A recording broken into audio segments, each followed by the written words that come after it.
ስብከተ ወንጀል ንኸይስፋሕፋሕ እቲ ዋና ማሕለኻ ኮይኑ ደሎ በጀት እዩ ኢሎም ዶ ይኣምኑ? ዘብና ላበይ ኣተወ እናበለና ኣለወ መንበረ ሰላማ ንህዝቢ ዘይገለጸ ወይ ድማ ነቶም ኮሚቴ ገንዘብ ዘምፁ ዝነበሩ ዘእተዩ ዝነበሩ ኮሚቴ የቀኒልና ክንደዚ ገንዘብ ኣትይኩም እና ኢልኩም ንምንታይ ብሕጋዊ ወረቐት ምስጋና ዘይሃቦም እዚኣ ትክክል እያ ስንፈት ናይቲ መንበረ ሰላማ እያ ናብኡ እየ ክመፅእ ኢለን ምክንያቱ ኦዲተር እውን ንዙ እዩ ከረጋግጥ ዝኽእል እቲ ኦዲተር እንታይ እዩ ናይ ደገ ኦዲተር ድዩ ገለልተኛ ኦዲተር ደፃርዮ ኣለዎ ዶ ነቲ መንበር ወይ ከመይ እዩ እቲ ገንዘብ ኣብ መኪና መግዘኢ ኣብ ኣበላት እዩ ዝጠፍእ ደሎ እምበሪ ኣብ ዓበይቲ መዓላታት እዚ ተባሂሉ ኦዲት ኣይተገበረን ድብሉ ክሊል ዝበሃል ነገር ተይኮነትስ እታ ትድለ ነገር ምንታዕ وناتس أنا تاي ندلس ناتي في الاتيا هاجرة تجراي هاجرة تجراي صباح يكون لوم يكون نقالة سلو زلنا جزينا نباخنو زلنا لتسوء من إسيات مكراز بصحة تجراي دحر حزي ما نمزي عند رلا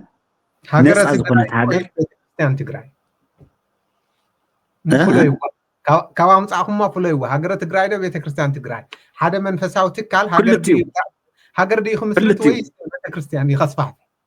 كل هاي احنا بيت كريستيان نخنا صفافه بيت كريستيان تجرايس هاجر يالو على كماي زول صبوي ناو حتى هاجر تمسرت بيت كريستيان يا صبو مغنياتو 9% أرثوذكسي أنتي وتسواسو زريا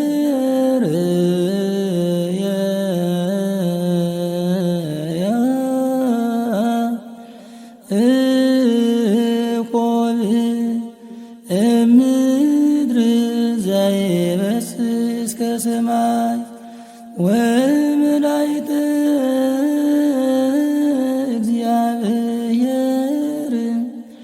يعربوا ويوردوا استيتا سالي لنا كد اسم آب وولد ومنفس قدوس هادو أملاك آمين ناب استفال عليك فلات عالم خوينكم نزي بروغرام زي تكاتاتولو حزب كريستيان ببزلكم مساعتنا قاطع غزيان كمي حاضركم كمي يعلكم كمي يغنيكم امين لولا بحرين እግዚአብሔር አምላክና እስካብ ዛዕለ ዚያዝ ሓለወና ዝጋስየናን ከም ስራሕናን ከብግብርናን ጉን ዘይፈደየና ከባቲ አበሳል ኡለ ባህር ለምጉን ሽሙ ከምቲ ማሊክ ኣብ ጫፍ ዓለም እስካብ ጫፍ ዓለም ዝኸበረ ዝተመስገነ ይኹን ክርስቶስ መድሕና ብሙላዳ ንድሕነትና ምክንያት ዝኾነትና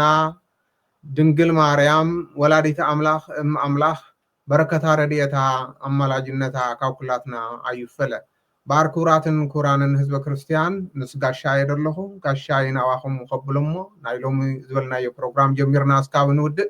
مسانا خد صنحو سمعكم غون نابزي سمعو ختم حلالفنا ناي كل غزي منفساوي ملختنا ايو تنا بلي بصو اون عرغاوي كما يلوم ناو سواس ميديا بدحن مصو دحن دقنيم እግዚአብሔር ይመስገን ክብር መጋቢ ምስጢር መምራፍቶም እንኳዕ ብሰላም አራኸበና እንኳዕ ደሓን ጸንሑ አሜን አሜን እንኳዕ ደሓን መጹ እስኪ ብጸሎት ይኽፈትልና እሺ በስመ አብ ወወልድ ወመንፈስ ቅዱስ አሐዱ አምላክ አቤቱ ናይ ሰራዊት ጌታ ቅዱስ እግዚአብሔር ጉባኤና ከተባረኸልና ንሃገርና እውን ሰላም ክትገበረልና ናይ ሰላም ንጉስ ሰላማዊ ኢየሱስ ክርስቶስ ንዓለም ኩሉ ሰላም ፍቅሪ ወርደልና ጎይታና አምላክና ቤተክርስቲያን ሆይ ስለ ቤተክርስቲያን ክንዘራረብ ስለ ህዝብና ስለ ዓድና እውን ክንዘራረብ በዛ ሰዓት እዚኣ ብዛዕለ እዚኣ ስለ ዝፈቀድከልና አምላክና እግዚአብሔር ሰዓትናን ዕለትናን ክትባርከልናን ክትሕልወልናን ልምንካ ኣለና ብሰላም ፈረልካና ይሃሞ ቀሪን ግዜ እውን ናይ ሰላም ናይ ፍቅሪ ክትገብረልና አቡነ ዘበሰማያት እንበል አቡነ ዘበሰማያት ይትቀደስ ወከመ በሰማይ ከማሁ አለን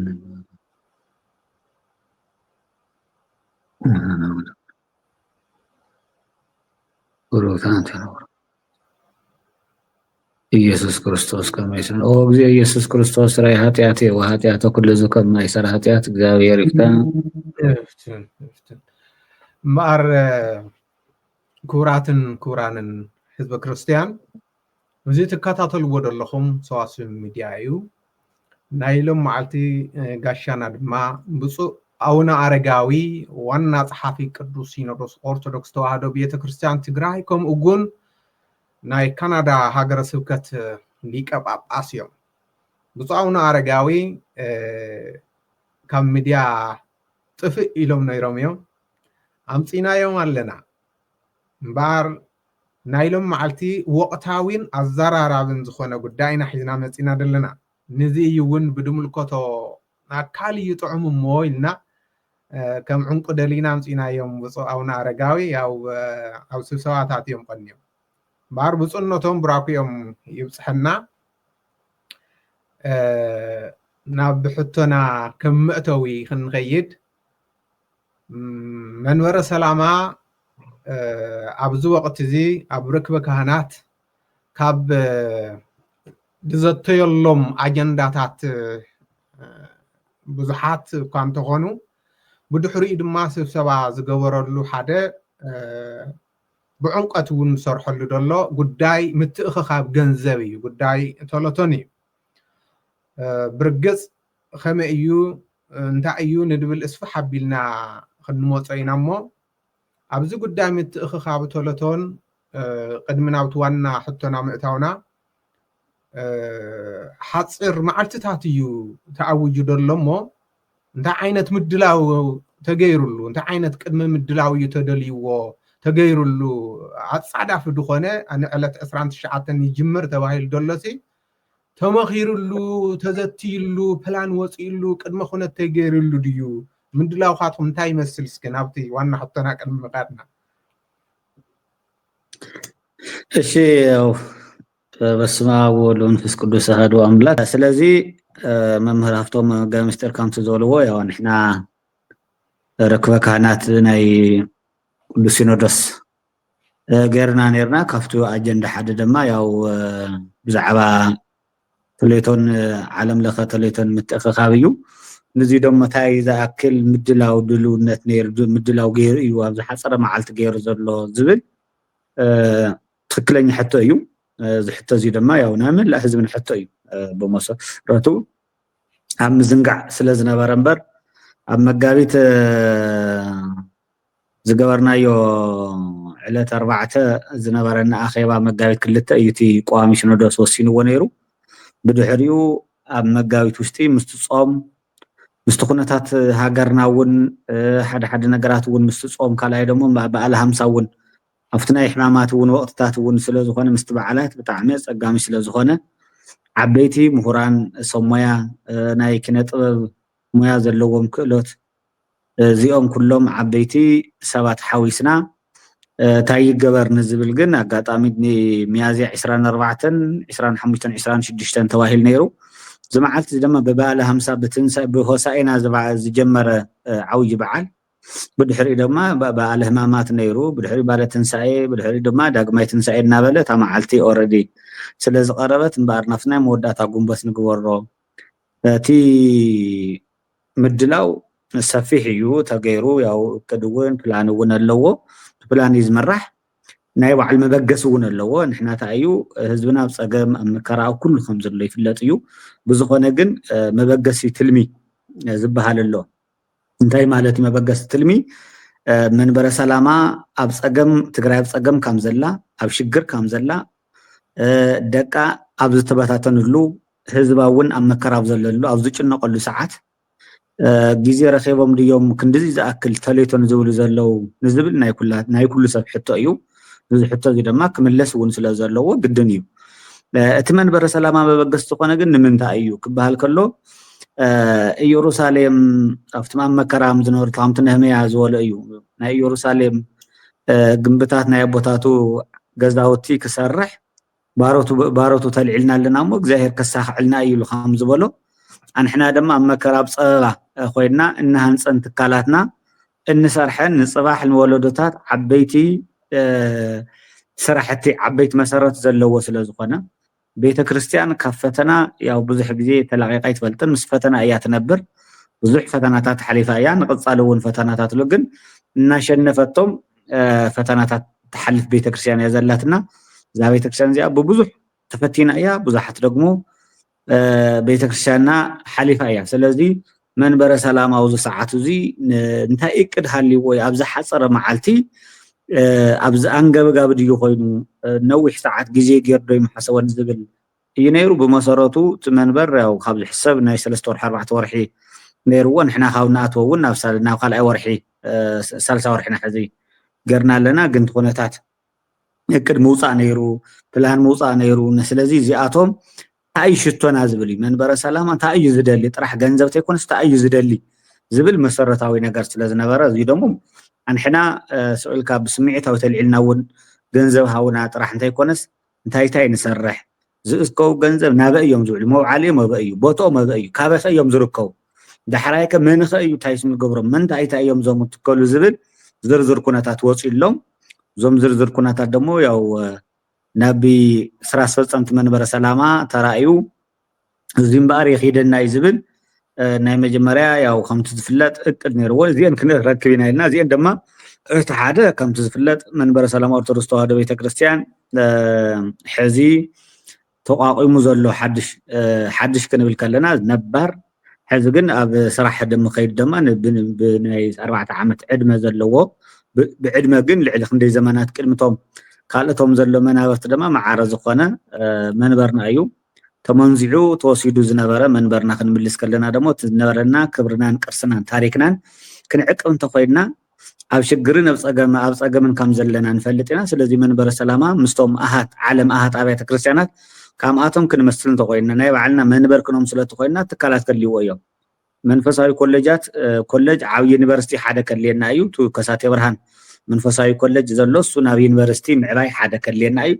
ካልኣይ ድማ ኣብ ዞዋታት ኣብ ሸውዓተን ዞዋታት ድማ ኮሌጃት ከሊና እዮም ንዚ ኮሌጃት እዚ ደግሞ እምነ ኩርናዕ ምቕማጥ ትክክለኛ ካብቲ ዝርከብ በጀት ሰሊዕኻ ምግባር ካሊእ ዝፈረሱ ገዳማት ካልእ ሳልሳይ ደግሞ እቲ ቤት ፅሕፈት ደግሞ መንበረ ሰላም ቤት ፅሕፈት ደግሞ ዓብይ መሬት ተዋሂቦ ስለ ዘሎ ኣብኡ ምትካል እዚኦም ስብከተ ወንጌል ብሰፊሑ ምጥንኻር ደስካብ ታሕቲ ምውራድ መንእሰያት ካብ ዘይኮነ ካብ ክውዕሉ ብናይ እግዚኣብሔር ቃል ኣብቲ ሰዓትን ዕለትን ናምሃርካ ናይ እግዚኣብሔር ሰባት ምግባር ምክንያቱ ኣብ መንእሰያት ዝረአዩ ዘለው ዘይግቡእ ነገራት ፅቡቅ ዘይኮኑ ምስልታት ስለ ዘለው መንእሰይና ህዝብና እውን ክንበፅሐሉ ስለ ዘለና ካሊእ እውን ኣብ ትምህርቲ ሰንበት ኣብ ፈለገ ህይወት ማለት ፈለገ ህይወት ንብሎም ናይ ኣብነት መምሃራን ዝበሃሉ ምክንያቱ ዓበይቲ ዩኒቨርሲቲታትና ዓበይቲ ኮሌጃትና እየንተን ቀደማውያን ጥንታውያን ናይ ኣቋቋም ናይ ድጓ ናይ ዝማሬ መዋስኢት ናይ ቅዳሴ ናይ ሐዲሳት ቡልያት ናይ ሊቃውንት እዚኣቶም ክጉብነዩ ከም ዘለዎም ብበጀት ዝተሓገዘ ኣብ ዘለዎ መምሃራን ናብ ከተማ ካብ ክፈልሱ ዝግባእ መሃያ ከፊልካ ኣብ ዘለዎ ከምሁሩ ከፍርዩ ምግባር ምክንያቱ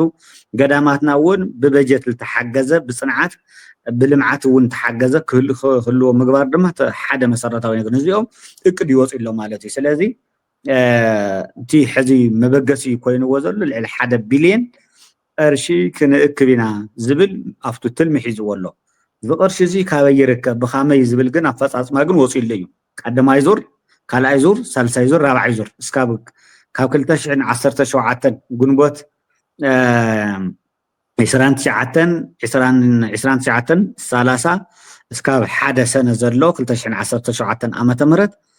ዝቅፅል ደግሞ እስካብ ግንቦት እስካብ 2018 ማነው እስካብ 2018 ግንቦት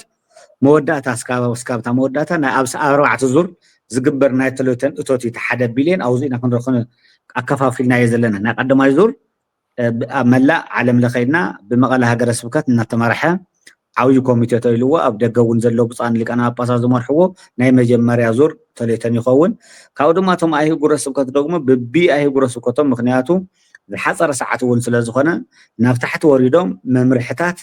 ወደሞ ሕጋዊ ዝኾነ ኣብያተ ክርስቲያናት ክውእዙ ግብኦን ደግሞ ሃገረ ስብከት እውን እናተመነ ተንደብረታት ካብኡ ሕብረተሰብ እውን ኣብ ደገ ዘሎ ህዝብና ኣብ ሰንበት ወይ ድማ ኣብ ክብረ በዓል ስለ ዝርከብ حدا سنبت يمصت حدا سنبت ون سرح ون سلا زخون كاموتاتون السون أطناخير كان أو زي حز زي تساتف تقصالي كساتف ولا زغل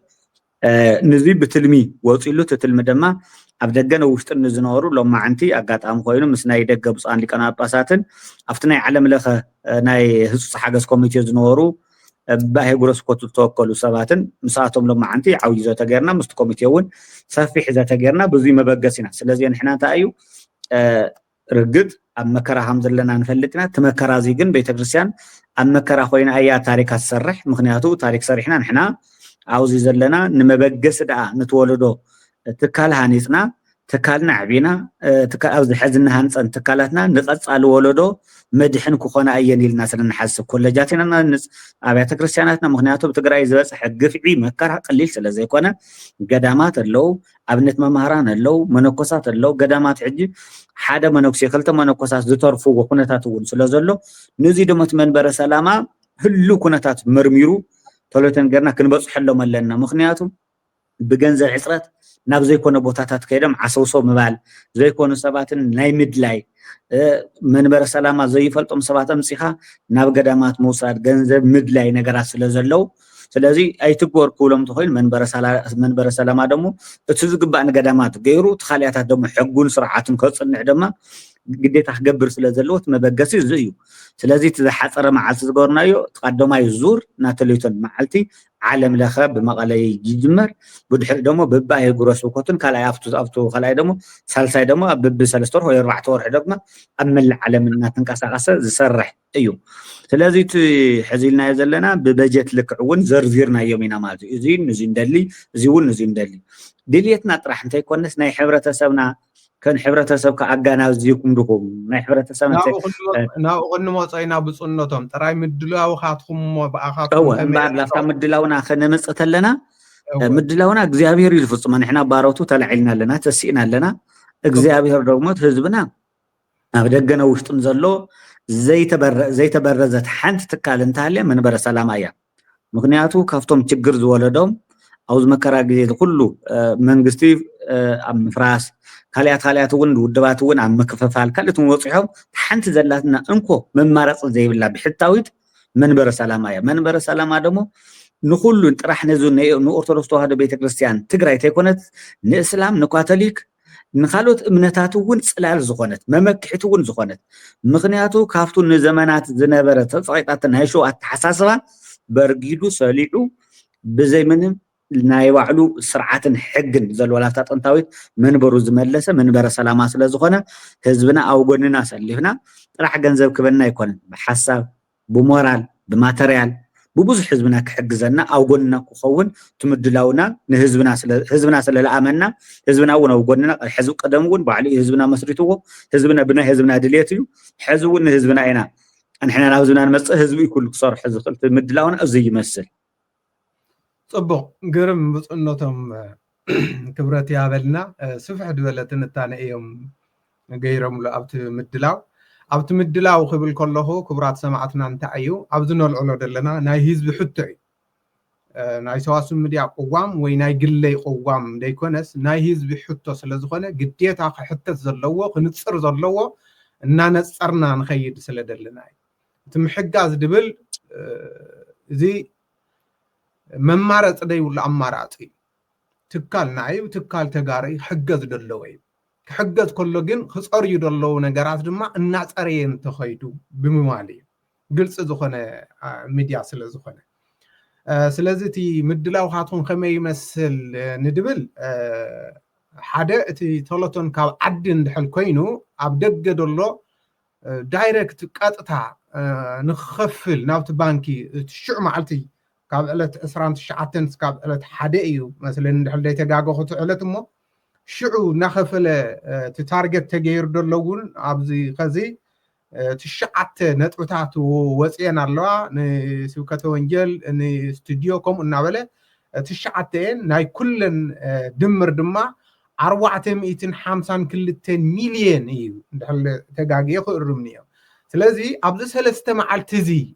نخوص ايو نخنرخوينا تبايل ندحل كوينو ابدغ دلو سب دايركت خأتو يخيل دو إذا تجميت ديو أو جمت عتي ديو نرجواليو مدلاو خاطهم خمي يمثل ندولكوا نتي بخمي يحجز قال دول اتخال حطوا ناو خنخو دينا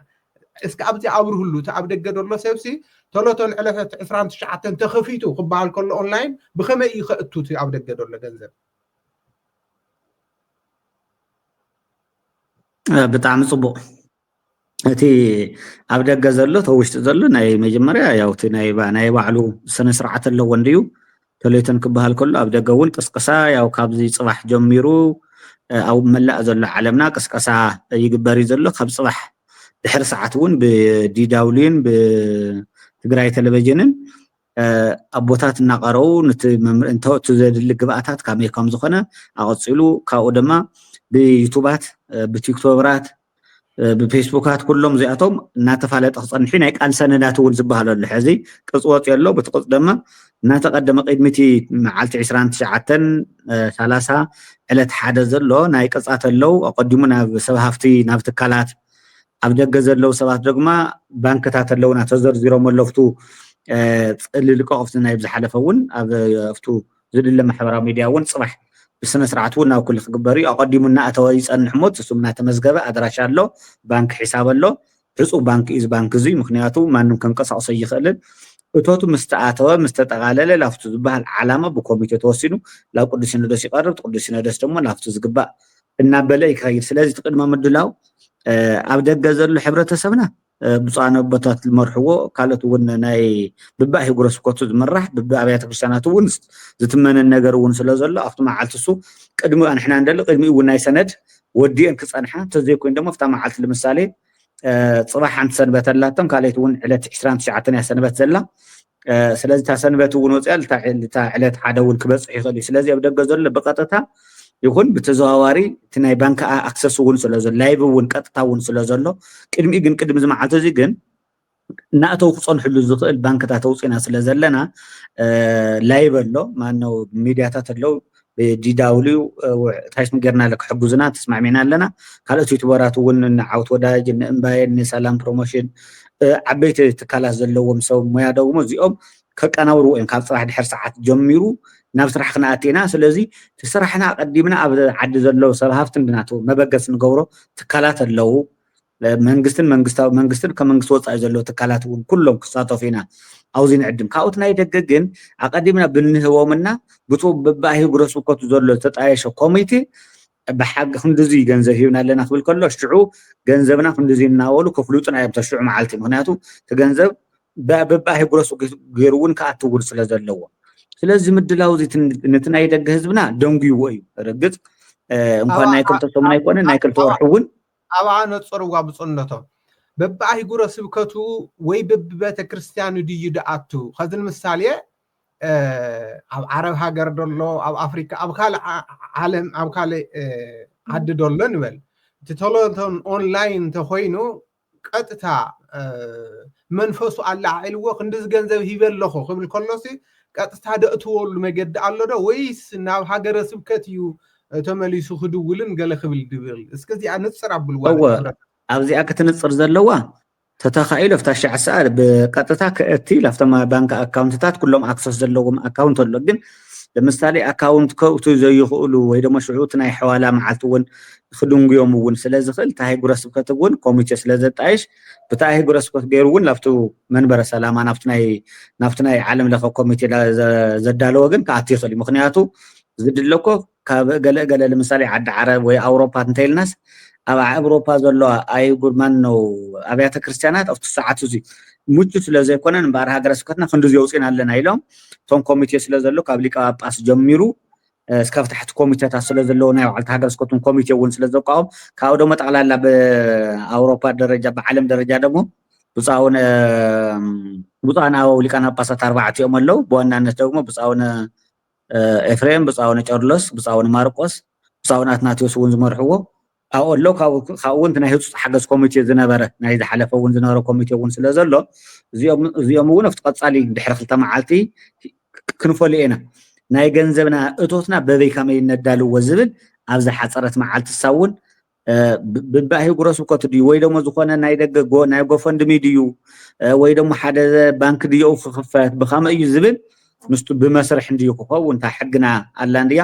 ብኣ መሰረት ምስቶም ናይ ደገ ዘለው ኣውዚ ዘለና ኮሚቴ ወሲና ንትደገ ዘሎ ሕብረተሰብ ምቹ ብዝኾነ መልክዑ ኣብቱ መዓልቲ ተሳታፋይ ክኸውን ሕጉስ ኮይኑ ነቲ መንበሩ ክድግፈሉ ብዝኽእል መልክዑ ከነዳልዋ ኢና እዚኣ ድማ ድሕሪ ኦልሬዲ ትናይ ኣብ ደገ ምውፃና ኣብ ኢንተርቪው ምውፃና ድሕሪ ሕዚ ጠፊእና ዝነበርናሉ እውን ሕዚ ግዴታ ነዚ ተለይቶን እዚ ክንብል መዓልታዊ ካተ ዘይተራኸብናስ ኣብ ሳልስት ኣብ ራብዓይ መዓልቲ ግዴታ ኢና ንሕብረተሰብና ብሚድያታትና ሰዋሱ ሚድያ ናላትና ጥበብ ይብራህ ኣለና ካልኦታት ሚድያ ብብዝረኸውናዩ ናትካትም እውን ናት ኣካልቲ መንበረ ሰላማ እውን ስለዝኾና ናይቲ ህዝቢ እውን ልሳነ ናይቲ ቤተክርስትያን እውን ድምፂ ስለዝኾና ብዚአን ንሕልፎ ይኸውን ማለት እዩ ኣፈፃፅማ ዝርዝር ድማ ናይ ባዕሉ ኮሚቴታት ኣለዎ ፀሓፍ ኣለዎ ካልኦታት እውን ስለ ዘለዎ ብዚኣ ዙርያ ግልፅ ብዝበለ ድሕሪ 3 መዓልቲ ለምሳሌ ሎሚ ዕለት 18 ኢና ዘለና ፅባሕ ዕለት 20 ምሸት ድማ ሃምዚኣ ድሕሪ ፅባሕ ዝወሰናዮ ውሳኔታት ኣብ ደገ ዘለው ከመይ ከም ዝገብሩ ብዝጥዕሞም ቀጥታ ላፍቲ ኣቀዲሞም ሕዋላ ገይሮም ላፍቲ ኣካውንትና ክእቱ እሱ ዘይጥዕም ተኮይኑ ድማ ብምንታይ ይጥዕም ብዝብል ደግሞ ምስቶም ናይ ደገ ናይ ዓለም ለኸ ኮሚቴ ዘለው ምስኣቶም ወሲና ዝጥዕም ደግሞ ንሕብረተሰብና ድማ ይፋ ክንገብር ኢና ጥቡቅ ግርም እምበር ብፁዕነቶም ናይ ህዝቢ ሕቶ ኢና ንሓትት ደለና እቲ ህዝቢ ድማ ግልፅ ንክኾነሉ ማለት እዩ ሰዋስው ማለት ሽሙ እውን ሰዋስው እዩ መሰላሊ መደየው እዩ ካብ ቦታትና ናብ ህዝብና ካብ ህዝብና ናብ ህዝብና ስለዚ መንበረ ሰላማ ቅድሚ ኸዚ ብዝተፈላለየ ግዜ ኣታዊ ገይሩ እዩ ናይ ጎፈንድሚ እውን ገይሩ እዩ ሕድሕድ ቤተክርስትያናት ኣብ ደገ ዘለዋ ንክሕግዛ እውን ገይሩ እዩ ስለዚ እዚ ገንዘብ እሱ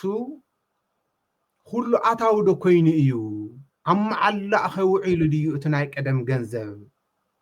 ንድብል ሕቶ ብኸመይ ክምለስ እዩ ፅቡቅ ለመንበረ ሰላማ ያው ኣብ መላእ ዓለም ዘሎ ህዝብና ኣብ ውሽጢ ዓዲ ዘሎ ህዝብና እውን ኣብቲ ናይ መጀመርያ ያው ቅስቀሳ ተገይሩ ብዓለም ለኸ ማሕበረካና ዝመርዕዎ ዓበይቲ ስራሕቲ ተሰሪሑ እዩ ገንዘብ ድማ ናብ መንበረ ሰላማ ድማ ኣትዩ መንበረ ሰላማ ድማ እቲ ገንዘብ ተቐቢሉ ብኣግባቡ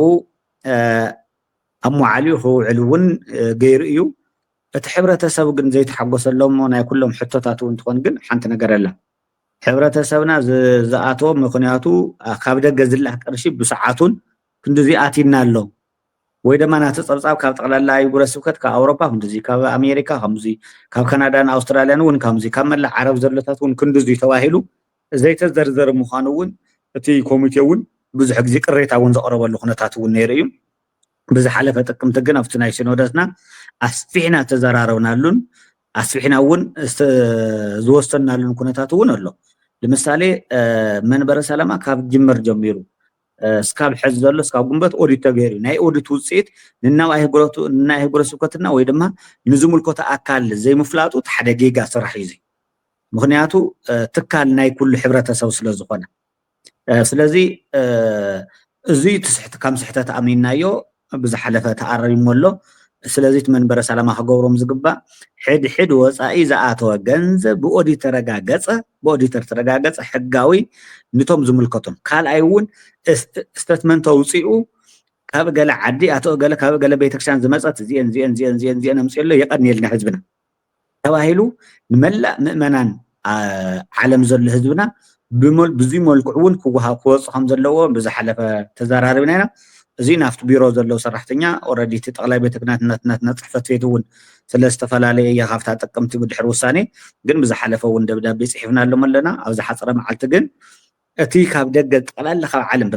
ብማሕበረካናት ዓለም ለኸ ዝሰብሰቡ እውን ብድሕሪ ድማ ብግሊ እውን ዝተፈላለየ ኣህጉረ ስብከት እውን ብፁዕ ሊቃነ ጳጳሳት ምስ ተሾሙ እውን ገንዘብ ኣታውታት ሓደ ዝኾና እንተሃልዩ እውን እዚ ብዝርዝር ካበይ ቤተክርስትያን ለምሳሌ ኣውሮፓ ሓንቲ ቤተክርስትያን እንተእትያ እዛ ቤተክርስትያን እዚኣ ክንደይ ቅርሺ ክንዲዚ የቀኒልና ዝብል ዝርዝር ኩነታት ሓደም ናብ ባንክ ሞታዩ ካብ ባንክ ስሊፕ ወፂኡ ካብ ባንክ ዝኣተይትላ ቅርሽን ሞዴል 64 ግን ክረጋገፅ ኣለዎ ምክንያቱ ፀኢሉ ገንዘብ እዚ ክባኽን ስለዘይ ይብሉ ሞዴል 64 እንታኣቲ ደሞ ዝገንዘብ እዚ ሕጋዊነት ተረጋጊጹ ኣሎ ምክንያቱ ኦዲተር እውን ንዙ ይከረጋግጽ ዝኽእል እቲ ኦዲተር እንታይ እዩ ናይ ደገ ኦዲተር ድዩ ገለልተኛ ኦዲተር ደጻር የለዎ ዶ ንትመርመር ወይ ሰመ እዩ ኦዲተር ስንብተለና ናይ ደገ ኦዲተር ናይ ውሽጢ ሒሳብ ናይ ውሽጢ አለ ናይ ባዕልና እዚ ናይ ማለት ወርሓዊ ብወርሕን ዓፀየ ናይ ደገ ኦዲተር ነፃ ዝኾነ ተወዳዲሩ ኣብ መቐለን ኣብ ሽረን ኣብ ኣክሱምን ኣብቶም ዓበይቲ ከተማታት ዘለው ንግዲ ፍቃድ ዘለዎም ባእሳትን ወዳዲርና ካብ ሽረ ዝመፀ ናይ ደገ ኦዲተር ኣመርሚርና ኢና እሱ ድማ ንኩሎም ኣቦታት ብፃን ሊቃነ ጳጳሳት ኣብ ዝነበርዎ ተገምጊሙ ተቀሪቡ እዩ ናይ ሰራርሓ እኳ ፀገም እንተሃሎ ኣብ ገንዘብ ግን ሓንቲ ናይ ሓንቲ ሳንቲም እንኳስ ጎደሎ ኣይተረኸበን ናይ ክፍተት ሰራርሓ ክልኽእል እዩ ብሰዓቱ ዘይምዕፃው ብሰዓቱ ዝገንዘብ ዝኣትወ ገንዘብ ይቀኒልና ኢልካ ናይ ዘይምልኣኽ ተዚቁን ብወርሑ ኣብ ባንክ ዝኣተወ ቅርሺ ስቴትመንቲ ምስ ሞዴል 64 ይቁረጾ ለምሳሌ መምህር መጋየጥ መምህር ሃፍቶም ቅርሺ እንተልኢኾም ናብ ባንክና እሶም ምዃኖም ይፍለጥን ትቅርሺ ግን እንታይ ሓደ ገባሬ ሰናይት ዳሽ ይብል እሞ ክንደዚ ገንዘብ ተዋሂላ ትቁረጽ ካብኡ ትሰብ እዚ ኣነ ክንደዚ ቅርሺ ልኢኻ ይኽበሃል ከሎ እሶም መጋቢ ምስጢር ሃፍቶም ክንደዚ ቅርሺ ልኢኾም ተዋሂላ ኣብታ ዳሽ ዝረፈት ኩሉ ሕድሕድ ዝተለኣኸ ቅርሺ ኣብ ልደልየ ሰዓት መፅዩ ኣብቲ ሞዴል 64 ዳሽ ተዋሂሉ ኣሎ እዩ ዕለቱን ሰዓቱን ጥራሕ ይመፅእ ዘእተዋ ስሊፕ ሒዙ ተመፅዩ ይረኽቦ ማለት እዩ እቲ ሲስተም ከምኡ ጌርና ኢና እዚ ደሞ ናይ ደገ ኦዲተር ኣማኺርና እዚኣን ምስ ዕለት እዚኣን ምስ ናይ ባንክ ስቴትመንት ክጣዓም ደሞ ገይሩ ተሰሪሑ እዩ ማለት እዩ ስለዚ ኣብዚቲ ገንዘብ ኣይጠፍእን እውን ካልኣይ ብሕጊ ዝወፅእ መእተዊ ካሊእ እዩ ፈራሚ ካሊእ እዩ ውሳኔ ደሞ ስለ ዘሎ ብበጀት መልክዑ እውን ስለ ዝኾነ ስለዚ እዚ ገንዘብ እዚ ኣብ መላእ ዓለም ተኣኪቡ ኣብ ዝቕፅል ግን ኣብቲ ናይ ባዕልና እውን ብቲ ዝወሰድናይ ውሳኔታት እውን ስለ ዘለው ብቲ ዝምልከቶ ኣካል ብናይ ደገ ኦዲተር ብገለልተኛ ዝኾነ ነፃ ዝኾነ ሕጋዊ ብሞያ ጥራሕ ዝመፅዩ ንቶም ኩሉ ዘለና ሞዴላትና ኣቕሪብናሉ እሱ ደሞ መርሚሩ ናብ ሲኖዶስ ናብ ጠቕላላ ሲኖዶስ ጥቅም ተቕሪብዎ ሲኖዶስ ደሞ ሪኡ እዚአን ይስተኻኸላ ኢሉ እሰን ድማ ዝተኻኺሎ ምፅኡ ንቐፃሊ እውን ክሰርሕዎ ዘለኩም ዳብል ኢንትሪ ዝበሃል ኣሎ ብማኑዋል ተይኮንስ ብዳብል ኢንትሪ ክስራሕ ከም ዘለዎ እውን ክዝምን እውን ከም ዘለዎ እውን እሱ እውን ኣመላኺትና ኣሎ እሱ ድማ ካብ መንበረ ሰላማ እስካብ ታሕቲ ኣህጉረ ስብከት ብፃዕዳ ወረቐት እውን ካብቲ ሞዴል 30 ወፃኢ ብፃዕዳ ወረቐት እውን ከይስብስቡ ኣህጉረ ስብከት ካልእ ኣድባራት እውን መምርሕታት ዝተዋሃበሎ ፅቡቅ ብዙ ገይሩ ዝወዲእና ኣለና ታይዳ እዩ ህዝብና ዘይፈለጦ ህዝብና ገንዘብና ላበይ ኣተወ እናበለና ኣለወ መንበረ ሰላማ ንህዝቢ ዘይገለፀ ወይ ድማ ነቶም ኮሚቴ ገንዘብ ዘምፁ ዝነበሩ ዘእተዩ ዝነበሩ ኮሚቴ የቀኒልና ክንደዚ ገንዘብ እትይኹም እናኢልኩም ንምንታይ ብሕጋዊ ወረቐት ምስጋና ዘይሃቦም እዚኣ ትክክል እያ ስንፈት ናይቲ መንበረ ሰላማ ናብኡ እየ ክመፅእ ኢለ ነይረ እወ ናብኡ መሊሶማ ብፅነቶም ሓደ መንበረ ሰላማ ገንዘብ ኣትይኒ ድብል እንድሕል ኮይኑ ኩሉ ኮሚቴ ኣለዉ እዮም ተጣየሹ ነቶም ኮሚቴ ኣኪቡ ሕሳብ ዓፅዩ ካብ ክንዲዚ ድነበረ ኮሚቴ ኢሉ ኣኪቡ ወረቀቱ ነይርዎ ኢሎም ያው መሊሶማ እዚኣ ጌጋ ከም ዝኾነት መሊሶምዋ ካልኣይ ድልዓል ደሎ ብፍላይ ካብ ደገ ልዕሊ 3 ግዜ ተኣኪቡ ኢና ካብቲ ተኣከበ ሓደ ብጎፈንድሚ ተኣከበ ኣሎ ንሱ ከዚ ኣትይዶ ኣይኣተወይ እቲ ብጎፈንድሚ ተኣከበ ሓደ ምክንያቱ እንድሕል ከምኡ እንድሕል ኮይኑ ናይቲ ኦዲተር ውፅኢቱ ኣብ ምንታይ እዩ ደሎ እንድሕል ወረቀት እውን ደይሃብካትኩም እንድሕል ኮይንኩም ወይ ደይተዋሃበ እንድሕል ኮይኑ እቲ ህዝቢ ብኸመይ እዩ ክኣምን ዝኽእል ፅቡቅ ኣብቲ ናይ እውቶት ግን ብዝኸኣለ ዓቕሙ እዩ እናሃበ ነይሩ ብድሕሪ ኣብ ደገ ዘለውን በቲ ተተሚንዎ ተይኮነስ እቲ ቤተክርስትያን እቲ ህዝብና ብድልየቱ ዝገብሮ ዝነበረ ኣስተዋፅኦ እዩ እዚ ድማ መንበረ ሰላማ እናመስገነ ንቐፃሊ እውን ኣብ ጎኒ ህዝቢ ምዃኑ መረጋገፂ እዩ ምክንያቱ ትኽልተ እቲ ካልኣይ ብጎፈንድሚ ዝተኣከበ ገንዘብ መፂኡ ዶ ዝብል ናባና ይመፀን ገና ማለት ኣትዮም ተኮይኖም እውን ገና ኦዲት እውን ይገበርና ምሳና ዘሎ ዘእተዩ እውን ኣብ ደገ ዘሎን ገና ዘይኣተወ ቅርሺ እውን ኣለና ኣብ ደገ እዚ እውን ምስቶም ቀዳማ ኮሚቴ እውን ክንዘራረብ ኢልና ብዝሓለፈ እውን ቅዱስ ሲኖዶስ እውን ኣቕጫጫ ሂቡሎ ኣሎ ኣብ ደገ ዘሎ ልቶም ኮሚቴ ዝነበሩ ሽዑ ዝነበሩ ናይ ዓለም ለኸ ማሕበረ ካህናት ዘእተዎ ቅርሽን ቃልኣትየን ዝነበራ ቤተክርስትያናት እውን ገና ዘይሰደድኦን ብጎፈንድሚ ዝተኣከበ ቅርሺ እውን እዚኣቶም ኩሎም ኣፃሪኻ መወዲእኻ ዘእተይዎ ገንዘብ እውን ክንዲዚኦት ይኹም ክንዲዚእቲና ኢና ክብሉ ንምንታይ መንበረ ሰላማ ቁፅፅር ኣይገብር እንዲ ተን ቤተክርስትያን ገሊአን ወዲያው ንኸፊለን ልዕሊ ዓመትን ገለን ገይረን ሃለዋ ገሊአን ከዚ እንደይበላ ንምንታይ ኢልካትኩም ንሳትኩም ክትቆፃፀሩ ኣይትኽእሉን ኣብ ዓዲ ዘለኹም هو ቁፅፅር ልክዕ እንዲ ሕዚ መንበረ ሰላማ ንምንታይ ዘይተቆፃፀረ ሰብል ከለና መንበረ ሰላማ ደቂ መንበረ ሰላማ ዝኾኑ ውላዱ ኣሚኑ ኮሚቴ ገይሩ እስካብ ዝሃበ ቶም ኮሚቴ እዚኦም መንበረ ሰላም ወኪልዎም ስለዝኾን ናይ መንበረ ሰላም ወኪላት ስለዝኾኑ እዚኣቶም ደግሞ ሙሉእ ውክልና ሒዞም ደግሞ መላእ ዓለም ዘሎ ብጎፈንድሚ ድዩ ቤተክርስትያናት ተሓባቢቦም ድቃሲ ኢኖም ክምስጎን እውን ዝግባእ እዮም ገሊኦም ምእመናን ገሊኦም ካህናት ገሊኦም ቆሞሳት ብዝነበሩሉ ሰዓት ራስ ኢኖም ዝኣከው ቅርሺ ስለዝኾን ዝኣተወ ላባና ክንደዚህ ገንዘብ እትኹም ናይልካ ይመስገኑ ዘይኣተወና ገንዘብ ደግሞ ክንደዚአን ገና ዘይኣተወ ቅርሺ ኣለና ክእትው ናይልካ ብድሕሪ ናይ ክልቲኦም ናይ ደገን ናይ ውሽጥን ዘሎ ሒሳብ ሓደ ይዕፀ ማለት እዩ እዚ ናይ ተቀዳማይ ዙር ዓለም ለኸ ማሕበረ ካህናት ዝኣከቦ ማለት እዩ እቲ ካልኣይ ደግሞ እቲ ካልኣይ ዝተገበረ ደግሞ ናይ ህፁፅ ሓገዝ መንበረ ሰላማ እዩ ህፁፅ ሓገዝ ደግሞ ያው ብፃና ቦታት ምስተሾም ምስ ወፁ ማለት እዩ እዚ ንብል ዘለና ናይ ሰብ ሓይሉ እውን ስለ ዘይነበረ እዩ ኩሉ እዚ ክግበር ከሎ ግን ሓደ ሒሳብ ክፍልን ሓንቲ ድጋፍ ወሃቢት ቆልዓን ጥራሕ እዮም መንበረ ሰላማ ካብ ዝምስረት እስካብ 2016 ሚያዝያ አካባቢ እስካብ ሚያዝያ ዘሎ ብሓደ ሰራሕተኛን ብሓንቲ ድጋፍ ወሃቢት ይስራሕ ነይሩ ስለዚ ናይ ሰብ ሓይሉ እውን ፀገም እውን ነይርዎ እዩ ማለት እዩ ስለዚ ነተን እዚኣቶም ብቋሚ ማለት እዩ ካልኦት ደግሞ ድጋፍ ወሃቢት ደግሞ ስራ አስፈፀምቲ ያው ስራሕ መካየት እውን ኣብ ዝነበርናሉ ኩላትና ሸሞንተ ኮይና እውን ንሕግዝ ነርና ማለት እዩ ንዓልና ስራሕ እኳ ታለን ክንድቲ መዓልታዊ ኮይንካ ትሰርሕ ግን ነገር ግን ኣይኮነን ስለዚ እዚታት እውን ፀገም ስለ ዝነበረ እዚ ፈትሽ እውን ኣይ ቋምቲ ሰራሕተኛ ይሃልዩ ዝብል ሸሞንተ ሰራሕተኛ ቋምቲ ሰራሕተኛ ኣለዉ ሕዚ ንናይ ባዕሎም ዲፓርትመንት ሒዞም ኣለዉ ስለዚ ናፅረይዎ መፅኦም ኣለዉ ኣብዚ ሕዚ ሰዓት ዘሎ ግን ቋሚ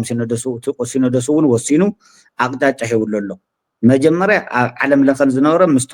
ኣብ መጀመርያ ዝኣተወ ቅርሺ ኣብ መሰኻኽረ ዝኣተወን ዘይኣተወን ኣፃሪኻ ይፋ ነቶም ዝምልከቶም ኣካላት ምፍላጥ ካልኣይ ደግሞ ኣብ ህፁፅ ሓገዝ ኮሚቴ መንበረ ሰላማ ህፁፅ ሓገዝ ደግሞ ንዓለም ለኸ ተቋቂሙ ደግሞ ንሕና ንመርሕሱ እውን ኣትዩ ደገ ቦታታት ዘለው ኣብያተ ክርስቲያን ሕድሕድ ኣብያተ ክርስቲያናት ልዕሊ ብዙሕ ሚልዮናት ደግሞ ኣብ ሓደ ወርሒ ዘይኣክል ገንዘበን ሂበን እዚ እውን ምስቲ ህፁፅ ሓገዝና ምስቶም ኣብ ደገ ዘሎ ኮሚቴ ምእሳር ምውዳእ ስለዚ እዚ እውን ብዝሓለፈ እቲኣት ሓንቲ ኦዲት ብናይ ደገ ኦዲተር ተገይሩ ናብ ቋሚ ሲኖዶስ ናብ ቅዱስ ሲኖዶስ ቀሪቡ ርኢ ተራእዩ ኣሎ ካብኡ ደግሞ ንዝምልከት ዝመሓየሽ ደግሞ እንተሃልዩ ተራእዩ ግን ንኩሉ ላብባ ህቡረ ስኩ ተዳይኹን ንሕብረተሰቦም እቲ ዓብዪ ኮሚቴን እዚ ይፋ ክግበር እዩ እቲ ሳልሳይ ደግሞ እቲ ናይ ካልኣይ ደግሞ ናይ ህፁፅ ሓገዝ መንበረ ሰላማ ደግሞ ብብፃን ሊቃነ ጳጳሳት ዝምራሕ እዩ እሱ ድማ ነፃን ገለልተኛን እውን ስለ ዝኾነ እዚ እውን ብናይ ውሽጢ ኦዲተራት ብናይ ደገ እውን ኦዲተራት ናይ ደገ ንብሎም ከለና ናይ ባንኪ ኦዲተራት ኣለው ንግዲ ባንኪ ዝሰርሑ እንትና ዋና ስራሕ መካየዲ ኣብ ኣንበሳ ባንኪ ዘሎ ዋና ስራሕ መካየዲ እዚኣቶም ሰሙያ ገይሮም ባዕሎም እውን ተሓዊሶምሉ እተን ህፁፅ ሓገዝ ካብ መጀመርያ መንበረ ሰላማ 2 ሚልዮን መበገሱ ገይሩ ካብ ዝጀመረለን እስካብ ብዝሓለፈ ወርሒ ዘሎ ገንዘብና ብምሉእ ዓፅዮ ኣሎ ኦዲት ገይርዎ ኣሎ ማንዋል እውን ኣውፅሎም ናይ ገንዘብ ሲስተም ምክንያቱ ገንዘብ ብኢድ ካሽ ከይወፅእ መምርሒ ብዝሃቦ ካሽ መንበረ ሰላማ ህፁፅ ሓገዝ ካሽ የውፅእ ንምንታይ ይውሰን ውሳኔ ላበያ ትኸድ ቡምባ ድዩ ማይ ድዩ እኽሊ ድዩ ቀጥታ ላፍቱ ዝምልከቶ ኣካል እዩ ዝኸይድ ትራንስፈር ጥራሕ እያ እዚኣ ደግሞ በዓል ሞያ እዩ ዝላ ንሕና ኣይኮናን ምክንያቱ ናይ ባዕሉ ሰባት ኣለዎ ናይ ዕድጊት ክፍሊ ስለ ዘለዎ ዕድጊት ክፍሊ ኣጫሪቶም ሕጋዊነት ጨረታ ደግሞ ስኡልካ ተይኮነ ናይ 7 መዓልቲ ዝብሎ ኣብ ዕዳጋ ናይ ኣውዝናይ ሻምፐር ዝበሃል ኣብኡ ይልጣፍ ነጋዴ ይርእዎ 7 መዓልቲ ምስ መለት ጨረታ ዘሸነፈ ኣካል ይመፅእ ሕጋዊ ውዕሉ ሕጋዊ ናይ ንግዱ መፅኡ ንሕና እውን ምስ ውዕሉ ንውስን ትራንስፈር ትግበር ገንዘብ ነቀ ምስተን ተጫረትናየን ጥራሕ እምበር ብዝኾነ ነገር መለክዒ ሓንቲ ሳንቲም ኣይትወፅእ እዚ እውን ከምኡ እዩ እዚ እውን እንታይ ጌርና ብዝሓለፈ ብፃውነ ሰላማ ኣብቲ ናይ ንሕና ኣቢልና ብፃውነ ሰላማ ኣብቲ ናይ ዝሓለፈ ኣቕሪቦም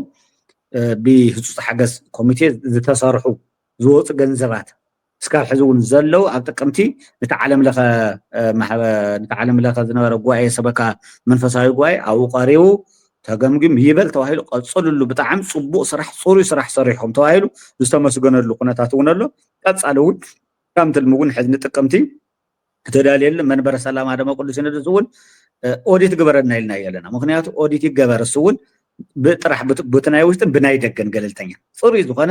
እሱ እውን ይቀርብ ጥፋኣት እንተልዩ ጥፋኣት ይብል ዝቅፅል ተኮይኑ ይቅፅል ተዘይኮይኑ ደግሞ ህዝብና ድማ ካብ ደገነ ውሽጥን ዝሃወ ስለ ዝኾነ ምስቶም ናይ ደገ ዘለዎ ቦታትን ምስቲ ሕብረተሰብ ኮሚቴ ዘለን ይፋ ድማ ይግበር እዚ ማለት እዩ ዝቀረብ እዚ ንብል ዘለና እንታይ እዩ እና ነፀረ ክኸይድ እዩ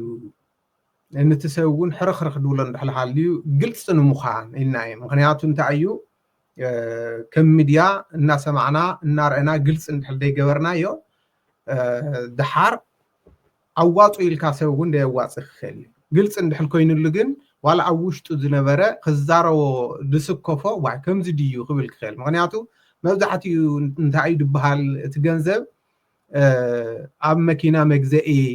ኣብ ኣበላት እዩ ዝጠፍእ ዘሎ እምበሪ ኣብ ዓበይቲ መዓላታት እዚ ተባሂሉ ኦዲት ኣይተገበረን ድብሉ ብዙሓት ኣለው ስለዚ እቲ ናይ ህፁፅ ሓገዝ እውን እንተኮይኑ ግዚኡ ሓልዩ ክመፅእ እምበሪ ዓበይቲ ካብ ምእመናን ካብ ሰንበት ትምህርቲ ቤት ካብ ካልኦት ከይኣትው እንታይ እዩ ንምንታይ እዩ ኣቦታት ዝሕዝጎ ዘለው ኩሉ ነገራት ናብ ገንዘብ ንምንታይ ይኣትው ኣቦታትና ብላዕል ኮይኖም መምርሕቲ ወሃብትን ባረክትን ናይ ጸሎት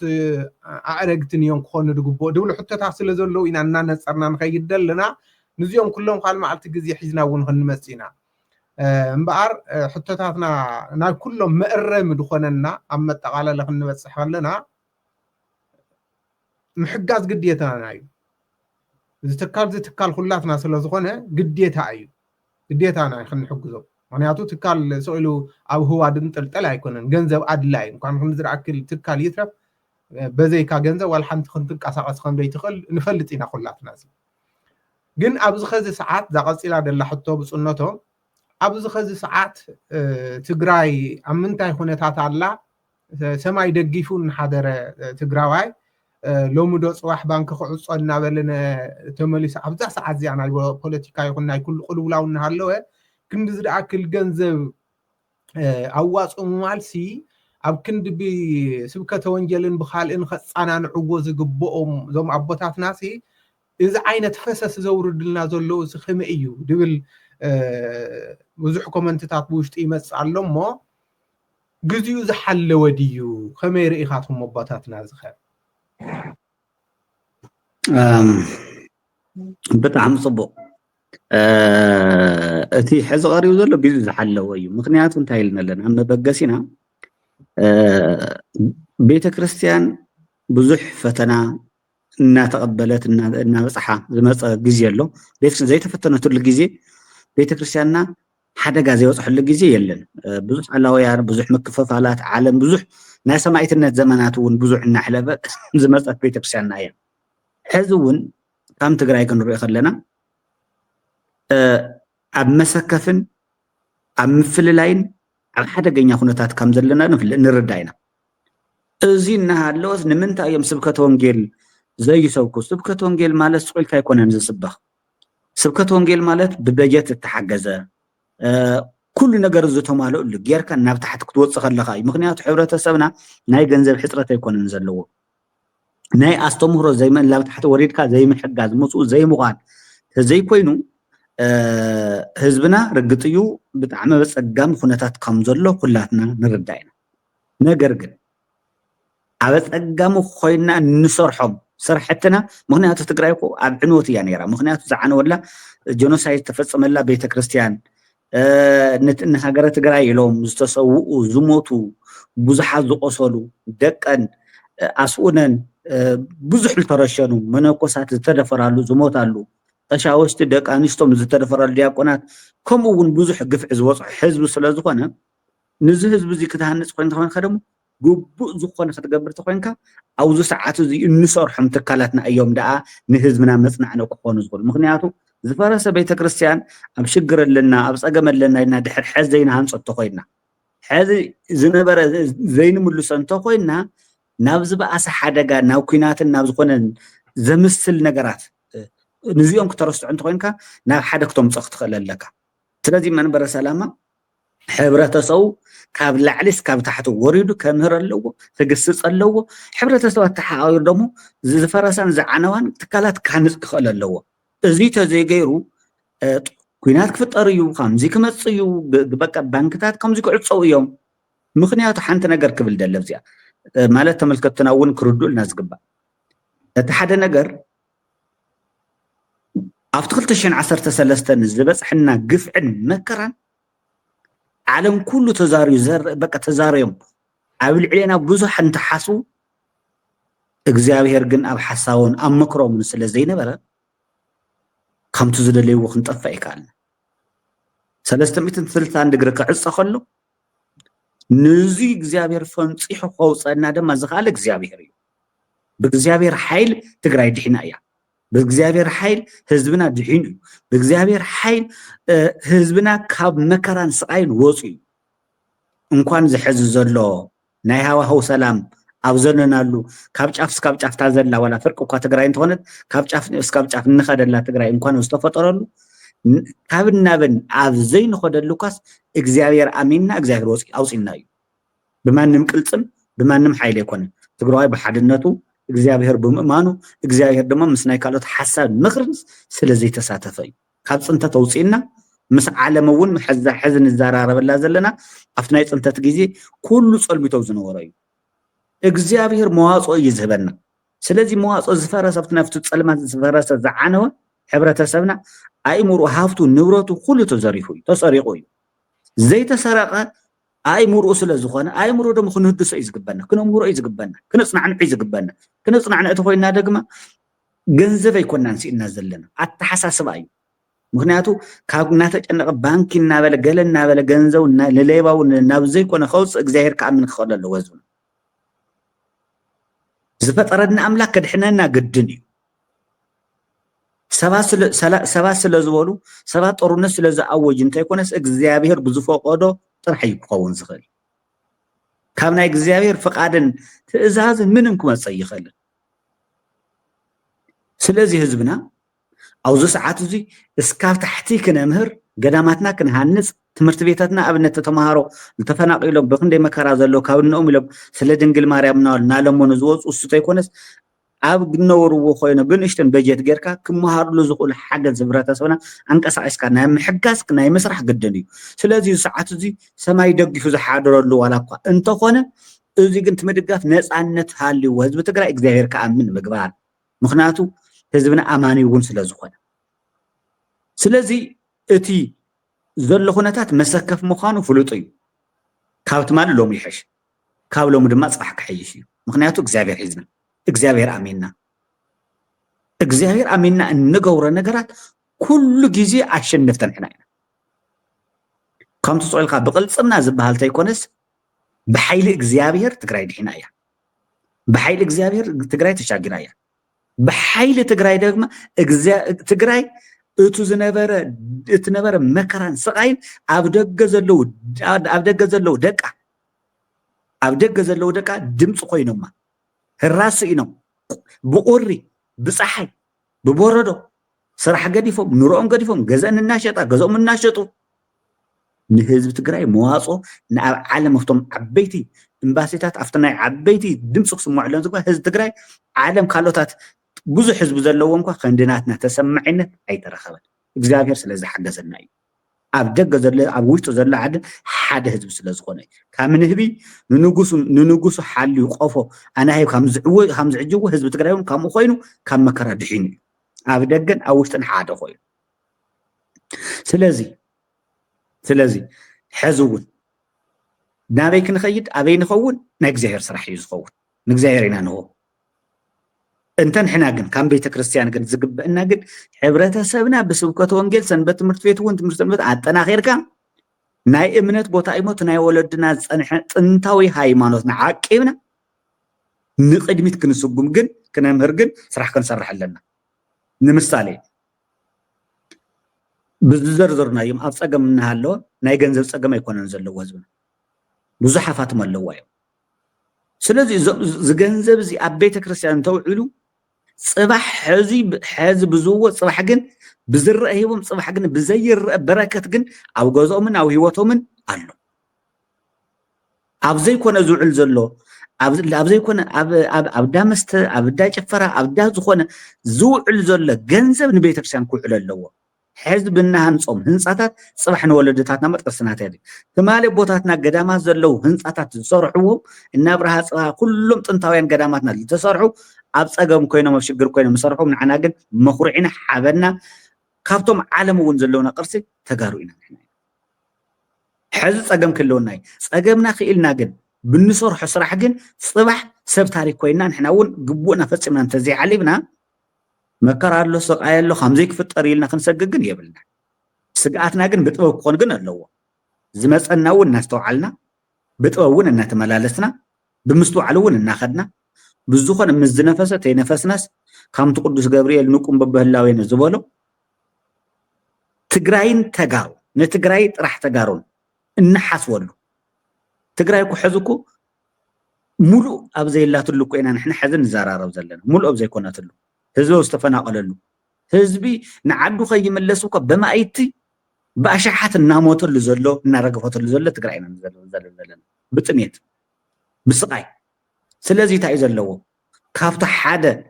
اوزناي حزناي علم تليتون نتوم ابناي معرات تفناقلتي بجت غيركا محجازنا نقصلنا عدم كخد خلو مغر متكلون زخونلو افتناي مود افتح دون نزي خدو تخينا ابزي اكردولنا تملكتنا اندلسي حبرتسبنا حمشت عامت كوين وروري وسلازل نزيونا عدوت سينودوس حزبو انقساقيسو لا عد كاتلو تفناله تمزابله حزبنا ازي زي يقبر انت خوينو كاول قصرو سغوم تكخيني مغنياتو هايمانوت نزخونه منغستي نزخونه بارتي دغافه يكونن بمسرته حبرتسبنا ننعلو املخاتا كله يخلي كم تكال نخلو تقصص نخلو تمهر نخلو دما بحد تداني بيتكشان ونسل زغونت ازي غيرنا يدي غيرنا ين افتخالي قصالي مرها غورنا كنوري انسل غداي زقول ونات ناي وعلو رسيزنا ابر رسنا ون كاين بلاشو اجن يخبلك الله حبرتسبنا سان صبوق مريحنت اغرو ناوز مرحي يخيدلو نخي خيد اب عدو بنصانت كنبر جن بيتكشان كتمر جن اللوا سلا سلام سلا تمر اوزي زوريا سفيحناي سبكة ونجيل استمرو كتمر كم زلوا بيتكشاننا احنا ودنا امنا دخمتنا ود عريمنا هنا زي شرحنا يوم صراحه تنتلينا ون السو عريمنا نهزبنا ون يكرتايلنا بصنتهم سبكة ونجيل نخيس فحسي اتوانا محلخه هوين دلو بجت يو يلوم داي امنو بجت راح يكونن حواريات بوتاتنا كو ያው خلاتنا نفلطو እዩ እሱ ጥራሕ አይኮነን ግን እቲ ሕዚ መበገስ ሁሉ እንዲ በጀስ የለ እንዲ ዘሎ ነቲ ምክንያቱስ ግን ክንዓጽግን ክንከለለና ድሓር ከምቲ ቦታትና حواريات ብነፃ ከምህሩ ብዘይዋጋ ከምህሩ ብንኩሉ ከምህሩ እኳ ተዘይካልና ናትሰም ምክንያት ግን ክንመልግን ኣለና مغنياتو سباخي كن سان دموز يانم سان ترانسبورت زي خد زلكم تحرز يبلنا انت هاليو تمغنياتو نعطف تمغنياتو نمول علمو نمال امو بدحري زي خيد تخوين كن ناي بجت صقم يكون ناي قال تلوكو يزلو سلازي افتو موعلي زي يوعل انت خوينو بيتكشان تقاطر اللوا نزي وني صقم امتاي لنا مثلكم مغاي مستير قنعنا وني يقول لنا انديو بتخكل جنا عندنا زلنا تقبزنتو ونلي ازي نافتنا يبوتاتنا بطرح حدا جيس لاو زخونه قدام نا 3 ساعات مسبص اون ناتنا يل زوطانا لغيزي نيرو داو ነገር መስቀል ዝባል ኣብ ገራዓልታ እና በጣም ዝገርም ቦታ እዩ አጳስ ደዩ ወይ ፈልጥን በቃ ናይ 3 ሰዓት በጣም ዝቆመ ቦታ እዩ ቶም ዓድ እንታይ ኢሎም ናሲ ነባዕ ዝባል ቤተክርስቲያን ሲነብዕ እዩ ለይቲ ወይ አማይሌት ወይ አሃዱ ክበሃል ከሎ አውስ በቃ ቤተክርስቲያን ይነብዕ እዩ ካብ ሓደ ቃሽ እንታይ ኢልና ዋኽል ንክልቴናስ አንተ ወለድ ይልና زبيت كريستيان زي ينبع نيرو ما يوط نير معار ينبع بقى مرينا يبعينا زاهر مسكنا كاوس ينبع مو ازيسي شو من تعمت غيره زيات زي نبي عقل كل تبوت باباسات مصيحهم تواهلوا دحر زي نوع عمريس خوينكم زلالم بقى لا ترقم كنو لا يلسوا አታጎይታ ኢለ አሁን እግዚአብሔርስ እንደው ካምናትን ኃጢአት በደል ተረስ አዝ ለመድዋ ናይቶም ጻድቅ አቦ ቃል ኪዳን ኣብዚ ህዝብ ክፍጽም ክኸል ኣለዎ ላበና ኣብቲ ቅዳሴ ማእኸል ኣሃዱ ምስተባሃለ ቅዳሴ ክነቀድስ ዘይካልናን እግዚአብሔር ዝፈልጦ ብጻውናትና ያለው ዓድ ካህናት ኣለው ብዝገርም ሁኔታ ፈልዩ እንታይ ኢሎምናስ ወለድና ኢሎም እዚ ርኢና የዘለና እዚ ጥራሕ ይኮነን ኢሎም 600 ዓመት ደሪቃ ዝነበረት መዓር ተውፅ ዝነበረት ኣውሊዕ ማይ ካብ ፍርቂ ሒቃ ካብቲ ፍርቂ ታይስማ ማይ ውፅያ ዓዲ ምእመን ኩሉ እናረአዮ ኣብ ታሕቲ ዝነበረ ደሪቃ ዝነበረት ማይ ደሞ መሊኣ ሓዲራት ኣሎ ኣሕና ስለ ዝኸድና ይኮነን እቲ ቃል ኪዳን ኣብ ልዕሊ ህዝቡ እግዚአብሔር ተኣምር ክሰርሕ ስለ ዝደልየ ምስ ሰባት ከይነታሕዞ ናይ ማንም ቅድስና እንታይ ርክሰትን ዝባል ኣይኮነን እግዚአብሔር ንህዝቡ ከምህር ስለ ዝደልየ እዩ እግዚአብሔር ምህላው ከረጋግጥ ስለ ዝደልየ እዩ ኣብ ልዕሊ ባሮቱ ኣብ ልዕሊ አገልገልቱ እቲ ናይ ቀደም ዝገብሮ ነበረ ቃል ኪዳን ኣብ ልዕሊ ባሮቱ ደቅደቅዶም ክፍጽም ስለ ዝደልየ እዩ ካብኡታ ኢልና ምስ ወረድና ተማዓድስ ኣቦታትና ኢሎም ክብርና ተመሊሱ ደስ ኢልና ተሓጒስና እዚ ክንብለኩም ከለና ግን እቲ ስኻቶም ይነይሩ እዩ ኢልናኩም ክትኣምኑ ስለ ዘይትኽእሉ እቲ ገድሊ ክነበብ ከሎ ኣይስ ቆይሎም እዮም ክትውልና ስለ ዝኽእሉ እቲ ናይ ነበብና ነበርና ዕድመ ልክና ካብ ቆልዓና ሕዚ እግዚአብሔር ከምህረኩም ስለ ዝደለየ በል ዛገድሊ ዘነበብና እያ ብዓይንኩም ሪኦም ስለ ዘለኹም ካብ ድሕሪ እዚ ገዳምና እዚ ይመስል ኢሎም ሓቂ እውን ተኣምር ይስረሐሉ ነይሩ ተኣምር ይግበር ነይሩ ኣቦታትና ብነፃ በረኻ ከይዶም ኣብኡ ዝነበሩ ክርስቲያን ኣምሂሮም በዓቶም ሰሪሖም ዝዓረፍሉ ቦታ ተኣምር ይገብረሉ ሕዚ እውን ተኣምር ይገብረሉ እዚ ተኣምር እዚ ደግሞ ኣብ ልዕሊ ህዝቡ እግዚአብሔር ምህላው ዘረጋግጽ በቃ ክብሩ እሱ ባዕሉ ክወስደ ዝኽእል እዚ ኣብ ዝገብር ኣምላክ እዚ ኣብ ዘላትሉ ዓዲ ኢና ንነብር ዘለና ስለዚ እቶም ቀደም ኣቦታትና ሰቢኾም እውን መሕደሪኦም በረኻ ነይሩ ጫካ ነይሩ እሱ ዘመኑ እውን ከምኡ እኳ ተዘይኮነ ግን ናብቲ ሕብረተሰብና ክነገልግል ግን ኣለና ምክንያታት ዓፂና ብድሕሪኡ ኢና ዳ ስርዓትና ክተኺልና ላው ኩሉ ሕብረተሰብ ተበጻሒነት ብፍላይ ደግሞ በበከባቢኡ ዘለው ካህናት ኣሰልጢንካ መዓልታዊ ዝኾነ ሰንበታዊ ኣብ ዝኸድዎ ካህናት ከምሁሩ ኮሌጃት ክኽፈት ሓደ ድሌትና እዩ እዚ ደግሞ ገንዘብ የድሊ እዩ ከምቲ ዝፍለጥ ኣብ ተስካር ኣብ መርዓ ኣብ ተፈላለየ እናኸደ ናይቲ ሕብረተሰብ ባህሊ ለውሱ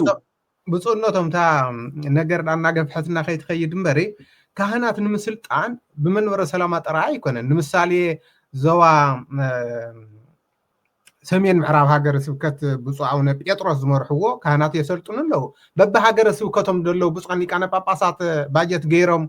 ከሰልጥኑ ኣይክእሉን እንዲኦም ግዴታ ናይ መንበረ ሰላማ ክኸውን እኮ የብሉን እናገፍሐና ከይትኸይድ እምበሪ ይኽእል እዩ ምክንያቱ እኮ ሃገረ ስብከት እኮ ሓደ ዓላማ እኮ ሕብረተሰቡን መምሃር ምስልጣን እዩ ምንቃሕ እዩ ምክንያቱ ሰሜን ምዕራብ ሽረ እንዳስላሴ ተጀሚሩ ዘሎ ናይ ካህናት እንቅስቃሴ ሰንበት ዘሎ ስራሕ ካብ መንበረ ሰላማ እውን ካብ ቅዱስ ሲኖዶስ እውን ኣፍልጦ ዝግባእ ዓብዪ ክብሪ ክወሃቦ ዝግባእ እዩ ምክንያቱ ካህን ኣብ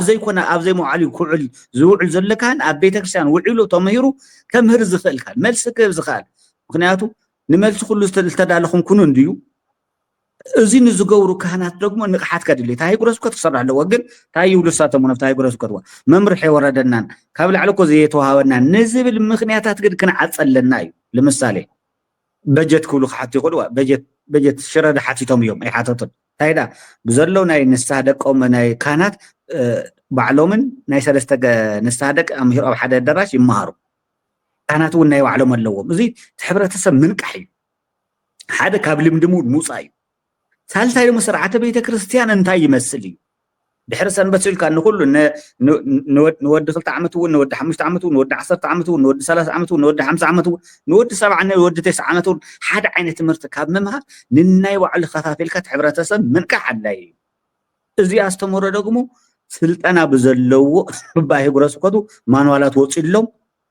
كسرح كام زلو بجت ون تبجت مسرتاوي دي مچم همزو نصالات تحصرسي اغرن رسن يصال خمس بحال دحر زي بالك كل شعب زي ولو سو كل شعب كوتاي سمز ناي دخا قبر زبال كل حدا غزي يوم تفلت تقورو تابيتكسان توصحو سرعاتو حقو حدا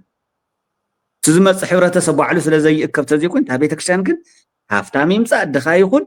تاتبصح صلوت تاتغبرلو افتايتكسان غلغلت حنتيا توسخ ነገር አይዩስ ስለዚ ሃፍተና ስለዚ ገበር አይዩስخل ስለ ደኸይ ደሞ ይቅነሰሉ አፍትና ሕብረተሰብ አካባቢ ዝመጽ ጥራህ እዩ ክቅነስን ኩስኽን ዝኽእል እዚ ደሞ ናይ ቤተክርስቲያን ጉዳይ ይኮነ ታቤተክርስቲያን ትግባት ፈጽ ተካባቢ ግን ጉቡ ዘይፈጽም ንዑ እዩ አስተምሮ ከጅል ዝኽእል ስለዚ እዚአቶም ንምዕጻይና ዳ ሕዝ ንብል ዘለና እምበር ክናብታ ገንዘብ ንመለስ እሞ መብዝ ኸዝ ደለናዮ ወቅቲ ክንጥቅልላ መንበረ ሰላም ገንዘብ የድልዮ አይድልዮ ለዝና ውሕቱ አይአትንጉ ብርግጽ የድልዮ እዝና ውሕቱ አይአትንጉ ንስሩ ግን ክንጽር ኣለዎ ስለ ዝበልና ኢና ህዝቡን ይሓት ስለ ደሎ እቲ ህዝቡን ከዋጽ እንድሕል ኮይኑ ከዓ ግልጽ ኮነሉ ኣለዎ ስለ ንብልና ኩራ ሰማዕትና እና ክንጠቃላሲ እምባር ኣብዚ ወቅት እዚስ ከምዚ ዓይነት ግዝኡ ዝጠልዎ ድዩ ኢልና እንዲና አልዕልናያ ክንጠቅልላ ካለና ብጻቦና ድማ ደሃውና መልሲ ጉሩም ድኾነ መልሲ ቤተክርስቲያን ክህነጽ ከሎ ሐዋርያቱ እንተኾነ ኣብ ሰላም ኮይኖም አይኮነን ክርስትና አስፋፊዖሞ ንድብል እዩ ሓቂ እዩ ክርስትና ብሰላም ዝተመስረተ ይኮነን ባዕልዋና ክርስቶስ ኢየሱስ እውን ብደሙ ዝመስረተ እዩ ስለዚ እምባርኩም እንተ ኮይኑ አቦታትና እዚ እቅድ ወጽይዎ ደሎ ገንዘብ ሲ ኣብ 3 መዓልቲ ንኽእከብ بملؤ لبنة خاطهم تداليكم دلهم بمالت دنوسدا تدالينا نازلنا هزونا ون تداليو كداليو نحنا وتدالينا لنا بقى صبو خركوي عاو تعلت نسسي بقى ابوتا زعوج وي من ور سلام زعوج ايو 450 كلتن مليون او 3 معلتي جول خنهرمينا بدبل ያው ህዝብና ውን አይፍረናን ምክንያቱም መንወር ስለዝኾነ ብኡዶ ነጠቃልሎ ኢካሊ ጽቡቅ እምባር ሰዓትና ውን ናወዳና ስለዝኾነ ብፁዕነቶም ናይ ብሓቂ ደመስግን ያው ስብሰባ እዮም ኢሎም መሲ እዩ ደሎ ሰዓቱ ይርዳእኒ እዩ ንህዝቦም እዚ መብራህርያ ክንህቡ ሰዓቶም ሰውዮም ኣብዚ ንሰዋሱ ሚድያ ስለዝመጹ ብሽመይን ብሽም ሰማዕተይን ካብ ልብ እናመስገንኩም ተወሰነ ደቂቃ ክቦም እስኪ ዝተረፈሎ ወይ ድማ መልእኽቲ ለኒ ዝብልዎ ነገር እንሕልሃሊ ተወሰነ ሓደ ክልተ ደቂቃ እስኪ ንዕኦም ሆሞ ንሎም መዓልቲ በዚ ክንዓጾ ንኻል ግዜ ግን ክጠፉ ይብሎምን ምክንያቱ ንሶም ናይ ቅዱስ ሲኖዶስ ጸሓፊ ስለዝኾኑ ከምቲ ተዓቂድዎ ደሎ ናይ ባዕሉ ስቱድዮ ናይ ባዕሉ ሚድያ እስካብ ዝኽፈቶ ቀጥታ ከመሓላልፍዎ ዝኽእሉ መልእኽቲ ናይ ህዝብና እውን መልሲ ክምልስዎ ዝኽእሉ ጉዳይ ካብቶም ኣቦታት ደለው ኩላቶም ንሶም ጸሓፊ ስለዝኾኑ ካብ ሚድያ ክጠፉ የብሎምን እናበልና እስኪ ንሶም ከዘብልዎ መልእኽቲ ንስማ ብጣዕሚ ጽቡቕ ያው እቲ ካብ ሚድያ መጥፊና ምክንያት እኳ ትግዜ እውን ኣሎ ትኩነታት እውን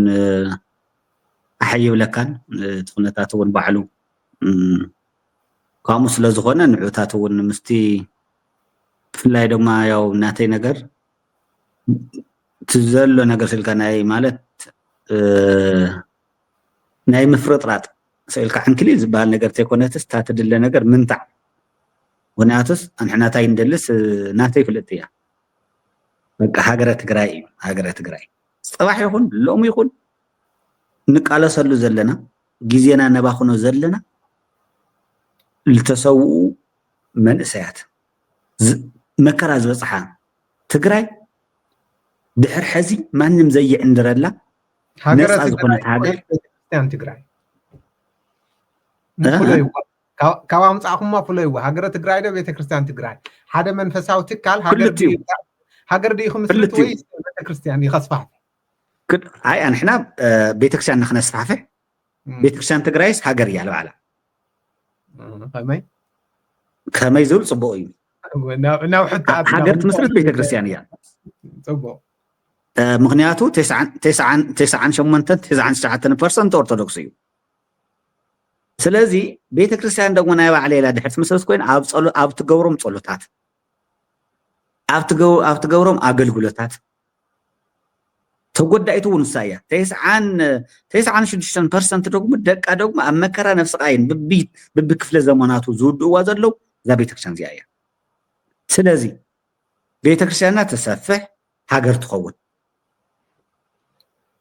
ሃገር ክትኮን ከላ ደግሞ ህዝባ ነፃ ዝኾነት ዓዲ ዘይተገዘአት ካብ ባርነት ነፃ ትወፅእ ዓዲ የልየና እዩ እዚ صباح يكون دحر صباح كجبر زخلي أنا حنا قط زي أنا قط زي دحرنا كن كقون زلوي بيتكرسان كم بيتكرسان دقم حجر الأول جاية حجر كن كلنا قد بتصلي بأنت سلام تصلي بأنت كل النابلة تصلي حمو أفتنا مودات قد نهزبان نسراويتان لينا تهزر لنا إياه أتي أما قد قطعتنا قريفاتنا طفياتنا نديا مليسنا نأخذ أتسلزين زيا ولا بخلي رأسون مسئنا بخلي رأسون مسئنا كن الزارب اللي نخينا ስለዚ ኮይኑ ግን ኣብ ዘለናላ ቤተክርስቲያን ትግራይ ስለ ሰራዊታን ስለ ህዝባን ስለ ዓዳን ትጽሊ እዚ ማለት ግን ካልእ ትጽሊ ማለት ግን አይኮነን ምስ ካልእ እውን ብዘራኸበ መልክዕ ደግሞ ከምኡ ትገብረና ዓለም ኩሉ ትጽሊ ንሰላም ትጽሊ ስለ ኩሉ ትገብር ግን እዚ ባህግና እዩ እዚ ክንርኢ ደግሞ እቲ ህዝብና ዝኸፈሎ መስዋዕቲ እዚ ናይ ኩላትና ድልየት ክፍጸም ዝኽእል እዩ እዚ ሓደ መልእኽትና እዩ ካልእ ሕብረተሰብና በብዘለዎ ክጸንዕ ካብ ምፍልላይ ካብ ምብኣስ ንትግራይ ዘይጠቕማ ነገራት ስለ ዝኾነ ስኽን ኢልካ ርግዕ ኢልካ ክረአ ዘለዎ እዩ ብግዚያዊ ስምዒት ብግዚያዊ ነገራት ክንታለል ከም ዘይብልና ጥራሕ ትግራይ ክንሓስብ ከም ዘለና ብፍላይ ድማ ቤተክርስትያን ትግራይ ፈሪሰን ዘለዎ ዓኔን ዘለዎ ብዙ ምክንያት ብዙ ጦርነት ምክንያት እኮ ብዙ መጻሕፍት ተሰሪቆምስ ዝተረፉ ተሪፎምስ ላብ ኣማዞን እኮ ወጽኦም ኦንላይን ኳስ ዝተሸጠሉ ኩነታት ኣሎ እዚ ዝረአ ጥራሕ ኢና ዘለመ ዘይረአ ጥራሕ ሁሉም ጠላእክ መጽኸለ ሃዲሞም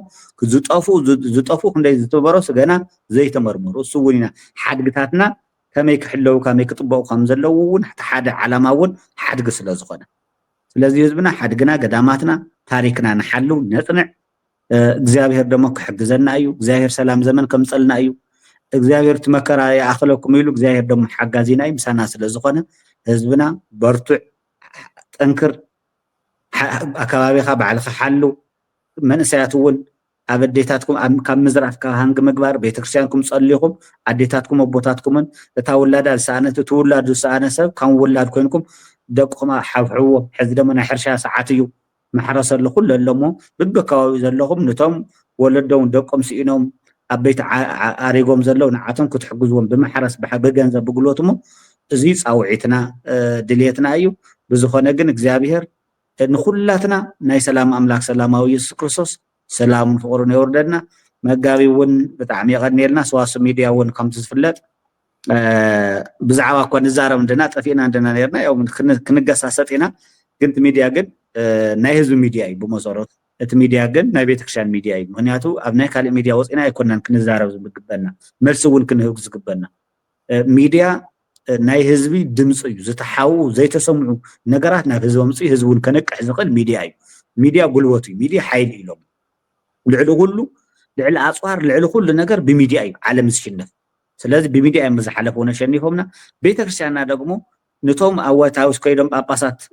زموجتنا زنورو ميديا شعوت أنكر ميديا تهلونا نير كم زح السواسو وتأذلا مموجتنا نيرنا بزي مهلاينا بزي منبارنا دمتنا هون كسم معك على نموس الذي زنوس إنزل من فصائل ميديا تك أو ونخت حجزو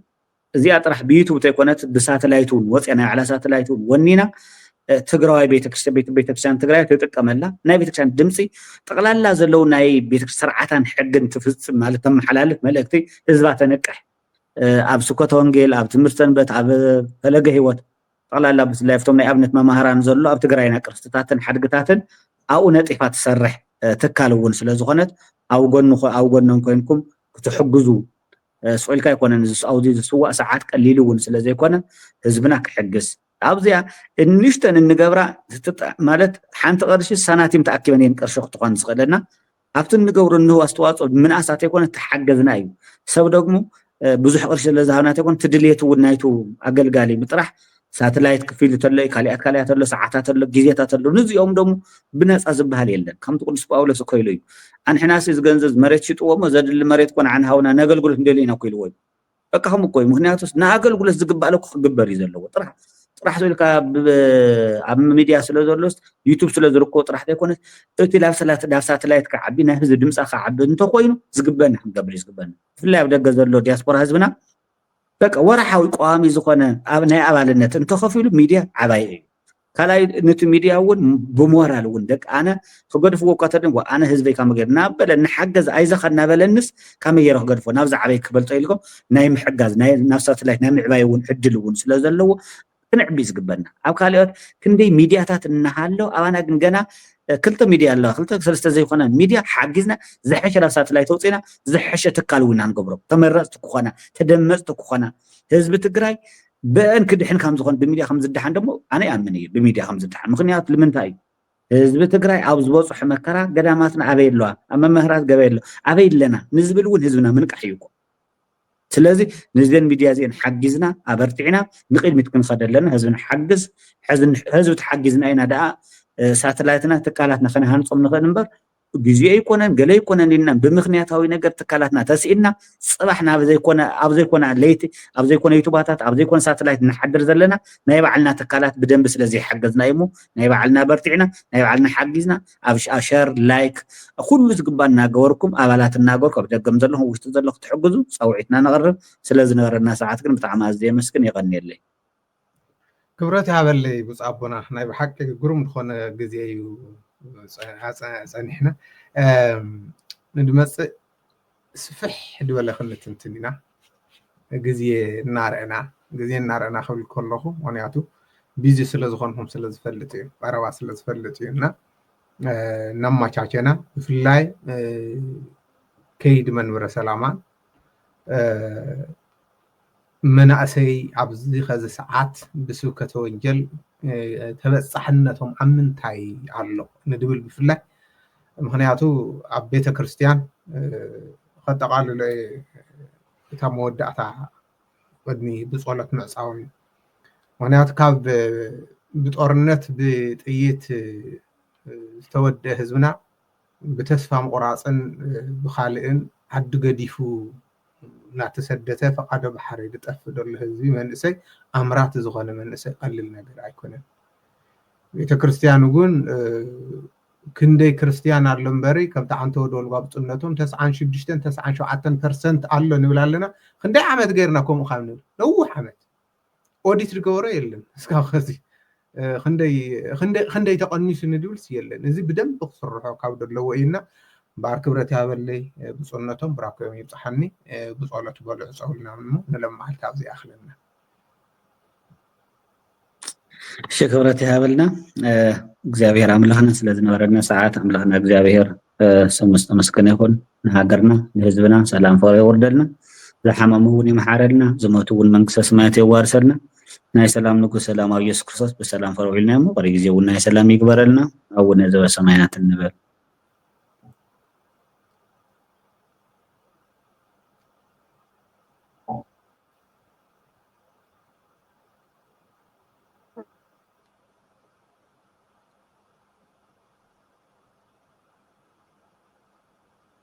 እግዚአብሔር ኃጢአት ብሉ ዝከም ማይሰራ ኃጢአት እግዚአብሔር ይባረከልና